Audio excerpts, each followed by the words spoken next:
तो चलिए students start करते हैं इस टॉपिक का CV4 हार्मोन्स। तो क्लास अगर हम हार्मोन्स की बात करें तो सबसे पहले आप ये जान लीजिए कि जो हार्मोन्स होते हैं वो इंटरसेल्यूलर मैसेंजर्स होते हैं, यानी कि वो सेल में मैसेज को ट्रांसफर करने का काम करते हैं। और क्लास अगर हार्मोन्स के प्रोडक्शन की बात करें तो ये हमारी बॉडी में एंडोक्रिन ग्लैंड्स में फॉर्म होते हैं या प्रोड्यूस होते हैं। जैसे कुछ हार्मोन्स स्टेरॉइड्स टाइप के होते हैं, इनके एग्जाम्पल हैं एस्ट्रोजेंस एंड एंड्रोजेंस।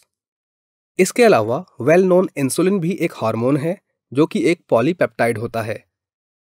आइए क्लास कुछ इंपॉर्टेंट हार्मोन्स और उनके फंक्शंस की बात करते हैं। तो क्लास पहला हार्मोन है इंसुलिन।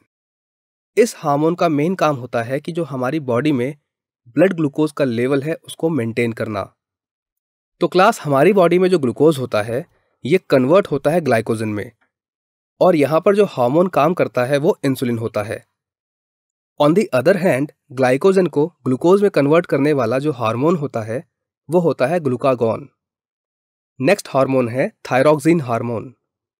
क्लास ये हार्मोन थायराइड ग्लैंड में प्रोड्यूस होता है, और ये हार्मोन आयोडीनेटेड डेरिवेटिव होता है एमिनो एसिड टायरोसिन का। क्लास थायरॉक्सिन हार्मोन हमारी बॉडी के लिए बहुत इंपॉर्टेंट होता है।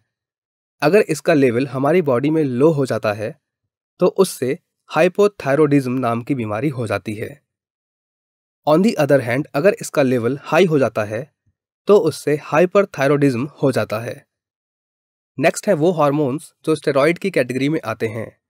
इनमें से कुछ हार्मोन्स प्रोड्यूस होते हैं एड्रिनल कॉर्टेक्स में और गोनाड्स में।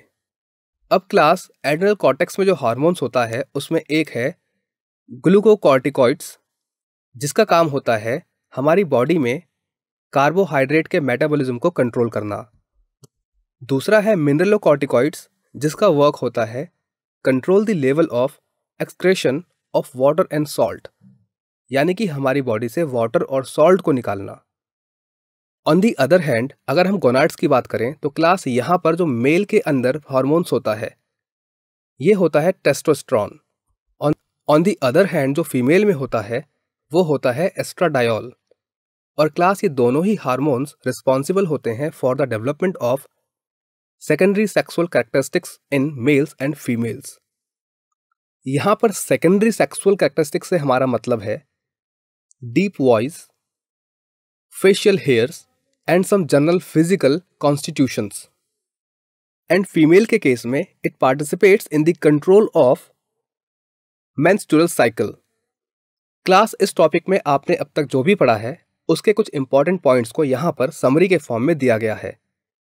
जैसे हमने इस टॉपिक में कवर किया था एंजाइम, और हमने जाना कि एंजाइम्स की जो नेमिंग है वो हम इस आधार पर कर सकते हैं कि एंजाइम्स किस क्लास ऑफ कंपाउंड्स पर वर्क कर रहे हैं, या फिर इस आधार पर कि एंजाइम किस प्रकार के रिएक्शंस कर रहे हैं।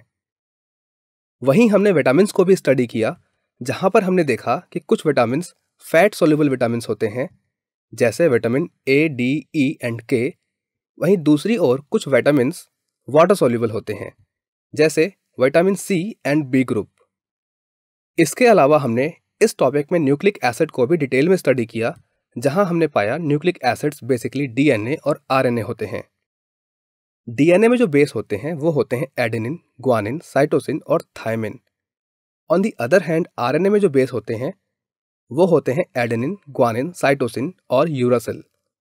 इसके बाद हमने इस टॉपिक में हार्मोन्स को स्टडी किया, जहां हमने इंसुलिन को स्टडी किया, थायरॉक्सिन को स्टडी किया और ऐसे हार्मोन्स को स्टडी किया जो स्टेरॉइड की कैटेगरी में आते हैं।